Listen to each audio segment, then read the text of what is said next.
दोस्तों आज हम ऐसे केस के बारे में बात करेंगे जिसने एक शहर को नहीं बल्कि पूरे देश को हिला कर रख दिया।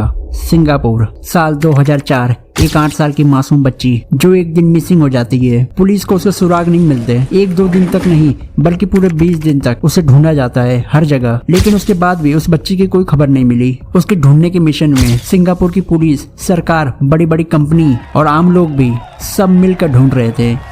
ये सिंगापुर के सबसे बड़े मिसिंग केस में से एक था। लेकिन जैसे जैसे दिन बीत रहा था वैसे वैसे डर और अफवाह फैलते जा रही थी, और जब सच्चाई सामने आई तो ये साफ हो गया कि एक मिसिंग केस नहीं था। कौन थी ये बच्ची और उसके साथ ऐसा क्या हुआ, आइए जानते हैं। होंग ना मिसिंग केस 2004। जिस बच्ची की हम बात कर रहे हैं उसका नाम है होंग ना और उसकी उम्र सिर्फ 8 साल। होंग ना का जन्म चाइना में हुआ था, लेकिन 1996 में वो अपने माँ बाप के साथ सिंगापुर आ गई। एक नया देश, एक नई शुरुआत, लेकिन किस्मत को कुछ और ही मंजूर था।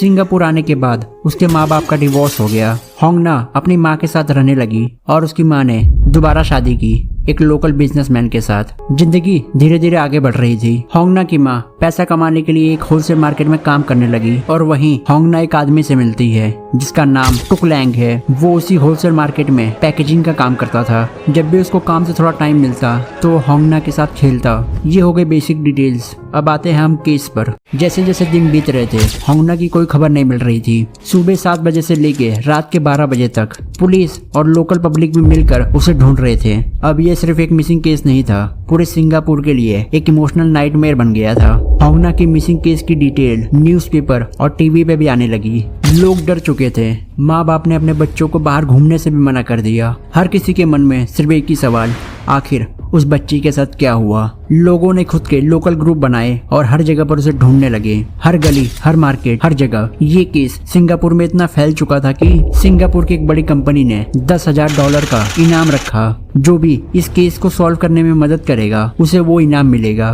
पुलिस उसे ढूंढते ढूंढते मलेशिया तक पहुंच गई, लेकिन फिर भी वहां से कोई सुराग नहीं मिला। एक टैक्सी कंपनी ने अपनी टैक्सी पर होंग ना की मिसिंग पोस्टर को चिपकवा दिया और पूरे शहर भर में घूमने लगी उनकी टैक्सी, जैसे कोई भी उसे देखे तो तुरंत पहचान ले। लेकिन उसके बाद भी पुलिस को कोई लीड नहीं मिली। पर एक दिन होंग ना की माँ एक आदमी के बारे में बताती है। उन्होंने कहा, मेरी बेटी का एक दोस्त था। यहाँ पुलिस को एक नाम मिला, टुक लैंग। 19 अक्टूबर 2004 पुलिस ने पहली बार उसे पूछताछ के लिए बुलाया, लेकिन उसकी बॉडी लैंग्वेज डर से भरी हुई थी। वो पुलिस का जवाब ठीक से नहीं दे रहा था, इसलिए पुलिस को शक हुआ कि ये आदमी कुछ छुपा रहा है। पुलिस के पास कोई डायरेक्ट प्रूफ नहीं था, इसलिए वो कुछ कर नहीं सकती थी, तो पुलिस उसे छोड़ देती है। और अगले दिन 20 अक्टूबर 2004 पुलिस उसे वापस बुलाती है और वो फिर एक अजीब कहानी सुनाता है। 3 चाइनीज लोग होंग ना को किडनैप करके लेके चले गए, लेकिन पुलिस तुरंत समझ गई कि ये कहानी झूठी है, क्योंकि पुलिस को ऐसा कोई प्रूफ नहीं मिला, ना ही कोई एविडेंस। पुलिस ने फैसला किया।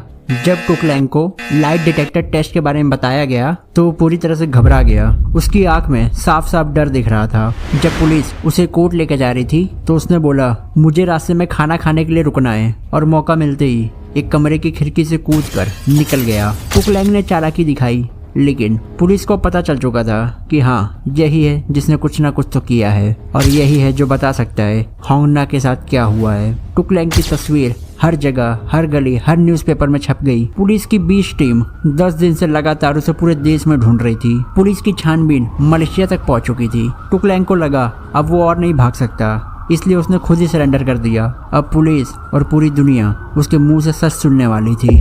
उसने होंग ना को बहला फुसलाकर अपने घर ले गया। उसने होंग ना के साथ सेक्सुअल असॉल्ट किया और उसे बेरहमी से मार दिया। उसने होंग ना के लाश के टुकड़े किए और उसे अलग अलग जगह पे फेंक दिया। ये सुनकर पुलिस शॉक हो गई। सिर्फ 8 साल की बच्ची के साथ इतनी बेरहमी। टुक लैंग के वकीलों ने बहुत कोशिश की उसे बचाने की। उनका ये बहाना था कि मेंटली सही नहीं है, उस टाइम पर इसकी दिमागी हालत सही नहीं थी। लेकिन जब इसकी जांच की गई तो उस टाइम पर इसका दिमाग बिल्कुल सही था, और जो इसने किया है अपनी मर्जी से किया है। टुक लैंग का फैसला आया और उसे मौत की सजा दी गई। दोस्तों, होंग ना की कहानी एक क्राइम केस नहीं है, ये हमारे लिए और पूरी दुनिया के लिए सबक है। हमारे आसपास ऐसे बहुत सारे लोग हैं जिन पर हम विश्वास करते हैं। हमेशा संभल के रहें और अपने परिवार का ध्यान रखें। हम मिलते हैं किसी और वीडियो में।